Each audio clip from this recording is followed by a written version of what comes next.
thank you for tuning in to the I Remember Lovecast podcast. I am your host, Nikki, spelled Niqui. By activating the 528 Hertz frequency, we have successful transmission of today's 10-minute tidbits of transformational tools. Today's topic: the ego is a self-conscious drama queen. Good Lord! Let's introduce our guest, Enjoli Roundtree. She is a world-renowned inspirational speaker, a poet, comedian, ordained ministress, certified Reiki master, reframe perspective specialist, a generator of love, joy, bliss, an ambassador of great vibes, and the creator of this here podcast. Welcome, and thank you for tuning in. I understand you're choosing to communicate telepathically today. Hey, Nikki. Thank you so much for having me.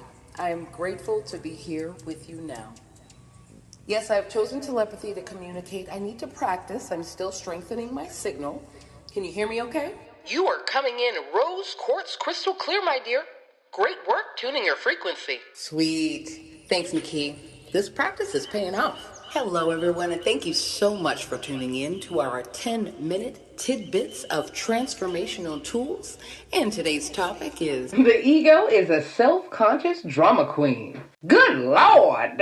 For the next 10 minutes, I will share my personal revelations about the ego, including things I have identified that enhance the ego's grasp. Love is my intention. Love is my extension. I share this information to help others recognize their own ego, to help consciously choose the spirit voice over the ego's voice, the angel over the devil, so to speak. Now keep in mind, the more often you take the time to go within, to meditate, be quiet and still, the more you will be able to observe your thoughts rather than being consumed by them. Once you begin to observe your thoughts neutrally, you can consciously select which thoughts to feed, which to reframe, and which to disregard altogether. For me, it has become quite humorous to witness the river and sometimes oceanic waves of thoughts flowing in. I can now easily identify the ego. I find myself giggling at my ego thoughts, saying, "Not today, ego. Please take several seats." The ego's thoughts do not feel good because they are out of alignment with the true self. It drains life force energy in many ways. Let's begin by looking at ego as an acronym: edging God out, edging goodness out, edging greatness out. One way the ego drains life force energy is by distracting you from unwrapping the present moment,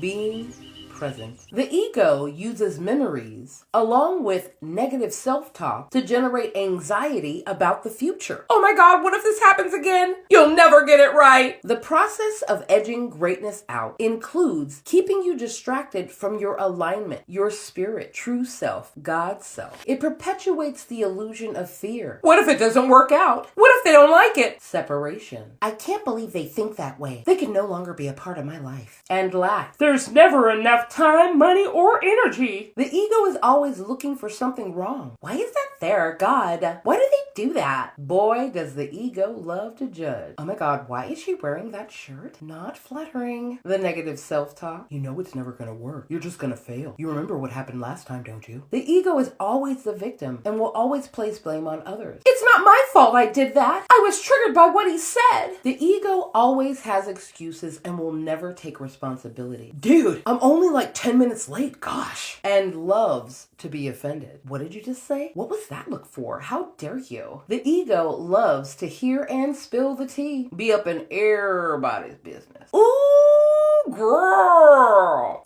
Guess what my friends, uncles, mothers, sisters, nephews, cousins, neighbors, sisters, mothers, side pieces, best friend told me? Yeah, girl. The ego doesn't ever want to forgive. It wants to stay mad. Nah, man, f them. They need to apologize to me because I'm the victim. The ego loves to focus on things that are out of our control. What other people are doing, thinking, and possibly saying. I just know they've been talking smack about me. Did you see the look she gave me? It's so funny to realize that when the ego is creating the illusion of judgment from others, it's making them seem like a mean and judgmental person without having any idea what is going on in their mind, in their world, all of which is none of my business. And at least 99.9% of the time, their so-called judgment is the farthest thing from reality. That 0.001% of the time that someone is judging you, it still has nothing to do with you. They are judging themselves through you. Say it with me, everyone. The ego is a self-conscious drama queen. Good Lord! Ego helps us remember that we are the main character in our movie, but forget that we are simply an extra in theirs. They may not even know you exist. We're talking central casting cattle call, not even a SAG extra. Let's take traffic, for example. Someone cuts you off. The ego gets its grasp, and you're screaming, cursing, flipping the bird at this random person. When you pull past them, they don't even see you. You have given all of your power to someone who has no idea you are alive, let alone did something you allowed to piss you off. Most times, they're in their world, figuring out their stuff just like you. You can give your power away to the ego and freak out, or you can maintain your power and go with the flow. Slow down. Allow traffic to be what it is. Put on your favorite song and sing like you're in the shower. Focus on what you're grateful for. Why risk a heart attack, an accident caused by rage, or worse? Now, 2 things I have realized enhance the ego's grasp: alcohol and sugar. Watch most reality shows. The cast is saturated with alcohol, which then fuels the ego. Side note, I personally indulge and enjoy watching reality TV shows, so no judgment here. In my observation of most reality shows, they start most scenes with alcohol. The fire is set. Words are said. Flames flare. Words and or looks are exchanged and misunderstood.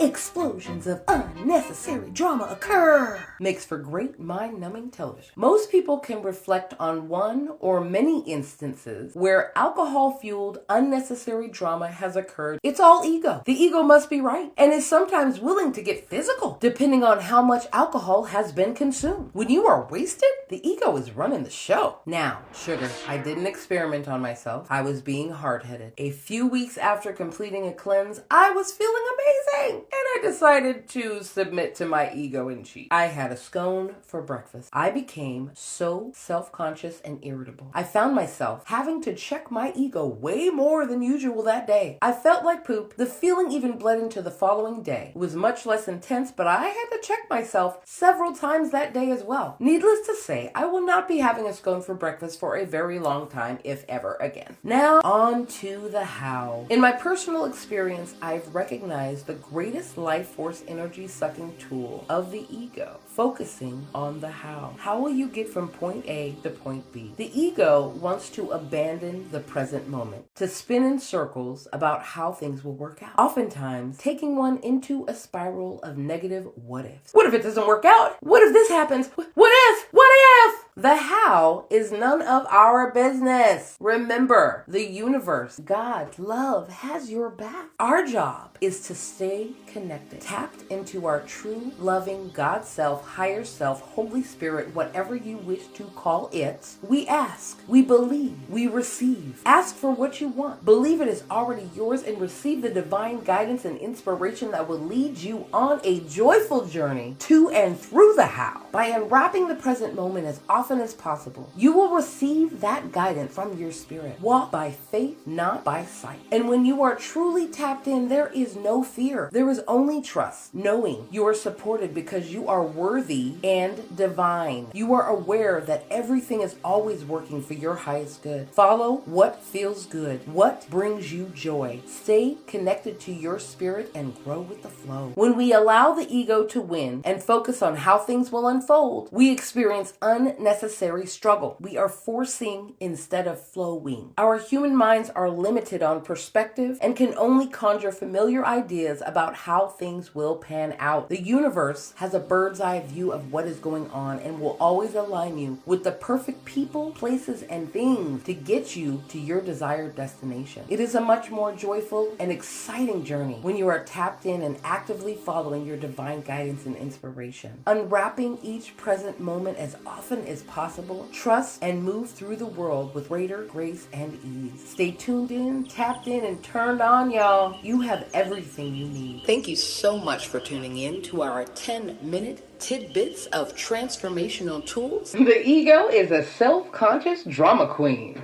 Good Lord! I remember .love. Lovecast Podcast. Be sure to subscribe, like, and share. This episode is brought to you in part by Jesus Christ, the source of love.